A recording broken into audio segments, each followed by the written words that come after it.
The gospel is recorded by St. Matthew chapter 5, beginning at verse number 1. Now when he had saw the crowds, he went up on a mountainside and sat down. His disciples came to him, and he began to teach them, saying, Blessed are the poor in spirit, for theirs is the kingdom of heaven. Blessed are those who mourn, for they will be comforted. Blessed are the meek, for they will inherit the earth. Blessed are those who hunger and thirst for righteousness, for they will be filled. Blessed are the merciful, for they will be shown mercy. Blessed are the pure in heart, for they will see God. Blessed are the peacemakers, for they will be called sons of God. Blessed are those who are persecuted because of righteousness, for theirs is the kingdom of heaven. Blessed are you when people insult you, persecute you, and falsely say all kinds of evil against you because of me. Rejoice and be glad, because great is your reward in heaven. For in the same way they persecuted the prophets who were before you. I've read to you from St. Matthew chapter number 5, verses 1 through 12. As we focus today on the Beatitudes of Jesus, while they're on the mountainside, Luke says the plain, Jesus opened up his sermon, which is perhaps the most famous sermon that Jesus gave. Jesus talked about the kingdom and the rules for the kingdom, the attributes of the kingdom.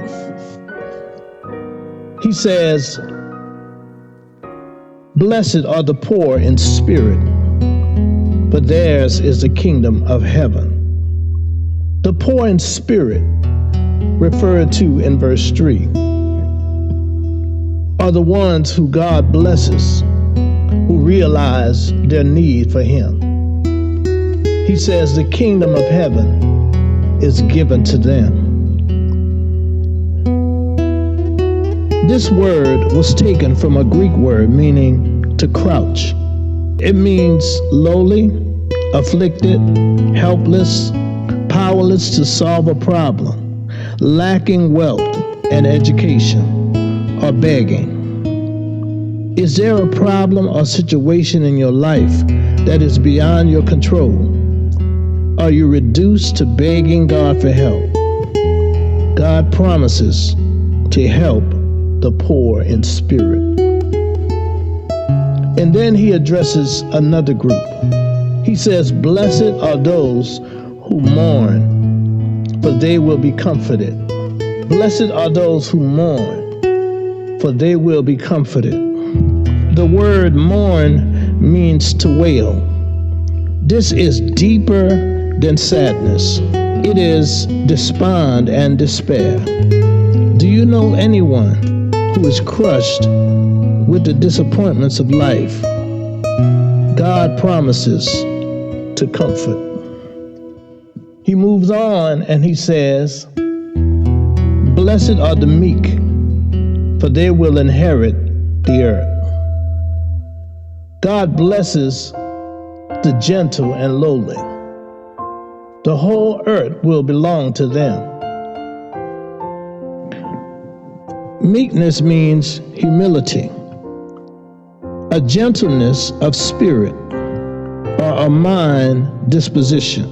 A meek person is one who trusts God and accepts today's circumstances as God's best for them, even if situations in their lives are painful, frightening, frustrating, or annoying.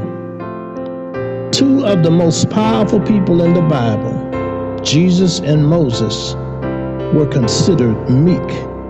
Numbers chapter 12, verse 3, Matthew chapter 11, verse 29, and Matthew 21, verse 5. Jesus moves on by saying, Blessed are those who hunger and thirst for righteousness, for they will be filled. To hunger and thirst after righteousness means to desire or to crave righteousness. Righteousness is holy and upright living, conforming to God's standard, despite living in a sinful, hostile world. He says, "Blessed are the merciful, for they will be shown mercy." The merciful are those who have shown mercy. God blesses those who are merciful. They will be shown mercy. These people are kind even to those who treat them without respect. They forgive. God is kind to us, even though sometimes we treat him and his commandments without respect. Isaiah 55 verse 7 says, "Let the wicked turn to the Lord, and he will have mercy on them, and to our God, for he will freely pardon." Is there someone you need to pardon? If we refuse to forgive, God will not forgive us. And then Jesus goes on to say, "Blessed are the pure in heart, for they will see God."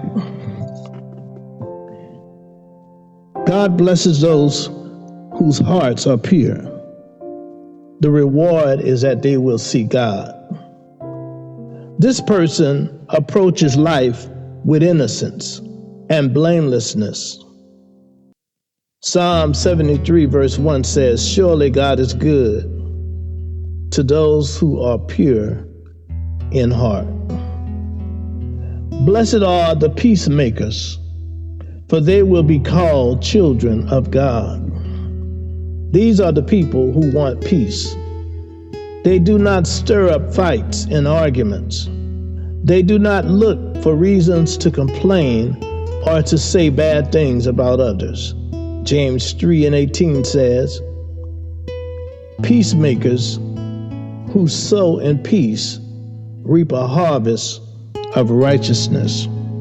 God blesses those who work for peace. They will be called the children of God. And then lastly, he says, "Blessed are those who are persecuted because of righteousness, for theirs is the kingdom of heaven." These people are teased, harassed, harmed, or bothered by others because they choose to do what is right. Jesus said, "A servant is not greater than his master. If they persecuted me, they will persecute you also." John 15 verse 20. He said, "Rejoice in that day and leap for joy, because great is your reward in heaven." Luke chapter 6 verse 23. You will have a great reward when you suffer for the Lord. Those who are persecuted for the sake of righteousness, they will receive the kingdom of heaven. These are the Beatitudes spoken by Jesus when he opened his sermon on the mountain. I pray that these words would have a place in your heart, and that you would be among those. And my prayer is that you would be among those who are blessed. Blessed because you're poor in spirit. Blessed because you mourn. Blessed because you're meek. Blessed because you hunger and thirst for righteousness. Blessed because you're merciful. Blessed because you're pure in heart. Blessed because you are a peacemaker, and blessed because you are persecuted because of righteousness.